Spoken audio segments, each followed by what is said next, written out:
Okay, these are my note cards and my audience. Okay. And you? Your audience. Oh, okay. Alright. So my boss has asked me to save 15% of my merchandising budget.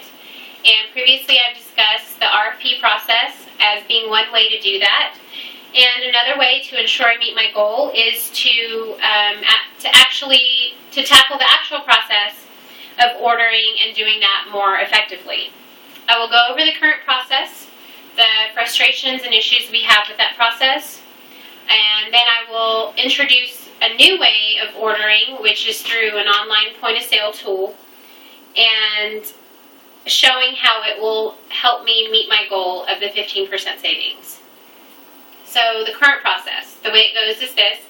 I send out an email to our sales force, which for me is my sales managers, which is a team of 12. And in that email it includes an Excel document containing the item that's available for purchase, the description, a price, and then I also have all of my depot locations in that document with the address, phone number, contact information, and then a field where the sales force fills out how many they want of the item. So at that point, the sales manager receives that information. They either fill it out themselves or they send it down further to a depot person to fill out for them. They may have more than one depot location. So then all of that information gets sent out. It could be sent out as many as 50 times by the time everyone that needs to fill it out fills it out, and then it gets compiled back up and sent up to me.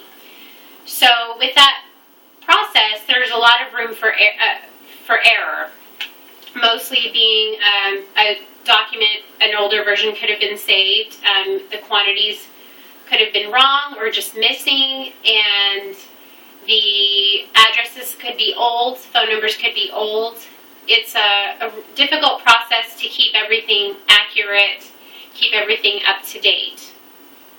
Another problem with this process is there's no real-time changes. So if the depot guy thinks that maybe he turned in a wrong quantity, he'll have to send an email to the sales manager. The sales manager sends it up to me, and then I have to let the supplier know and then let them know that their order did go through.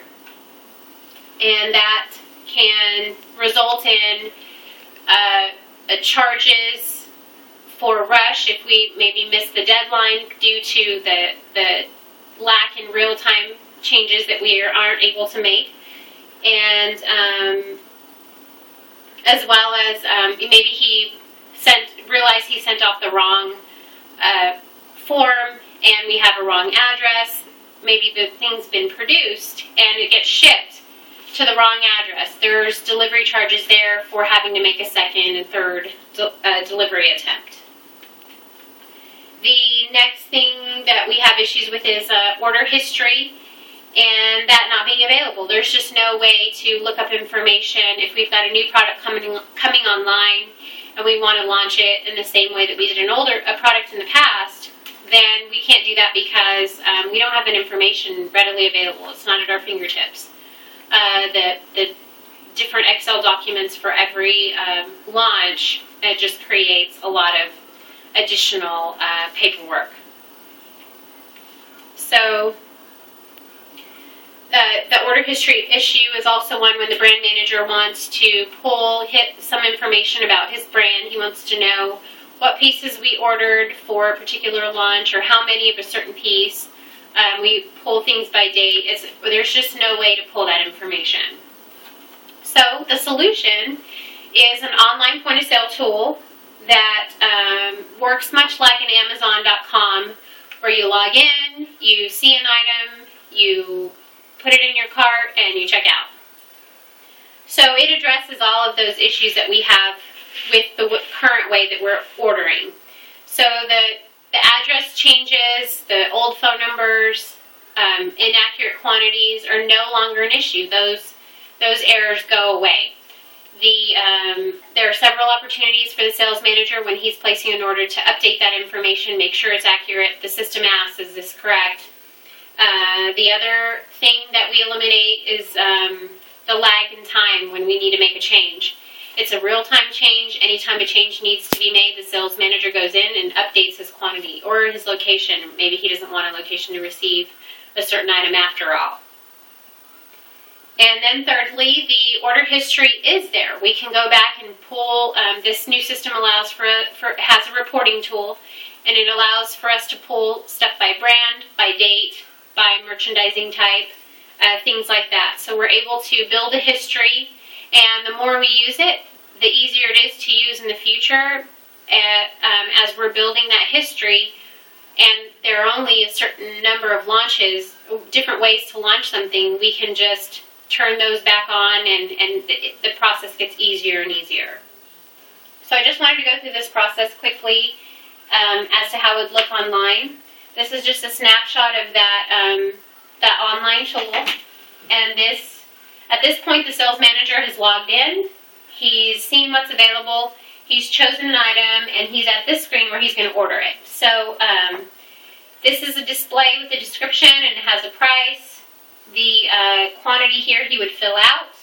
He would also choose a location that he wants this to go to. A sales manager has probably 3 or 4 or 5 locations that he's responsible for. So at this point, he goes through and he's done that for each one of his locations.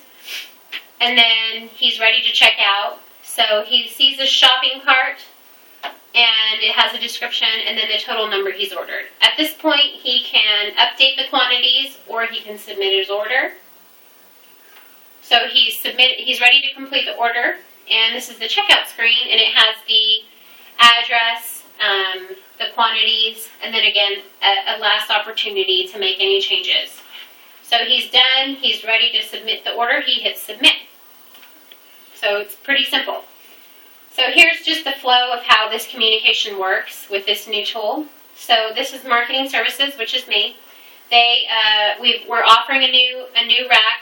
It's available for purchase. So we enter that item on the back end, and it says, we put all the parameters in place, and that email goes out to the appropriate sales managers, which is generated by the system automatically. It's not something we have to do manually.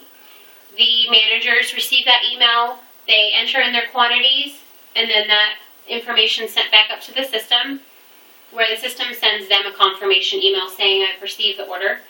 And at that point, the manager can either be done with it, or if he wants to make more changes, he can do so, and the system will generate another email with his updated order. So the order's final. The order window is closed because there is a due date as to when these orders have to be placed. So once the due date's passed, the system generates an email to the order approvers who approve this marketing merchandising spend. So once it's been approved, the system generates an email to the supplier, who also has access to the system. The supplier gets the final order with all of the depot locations rolled into one big order. He fulfills that order, he produces it, ships it, and he goes back into the system and enters his shipping information, and the system generates another email back to the sales manager saying your order's been shipped. So that's the ordering tool in a very short form, a concise form. In conclusion, this order system allows for greater efficiencies. It allows the company to take advantage of economies of scale, ensuring that we're capturing all of the volume out there for a particular launch. And it's a one-stop shop for communication among marketing services, among the sales managers and the sales team, and the supplier. Thank you.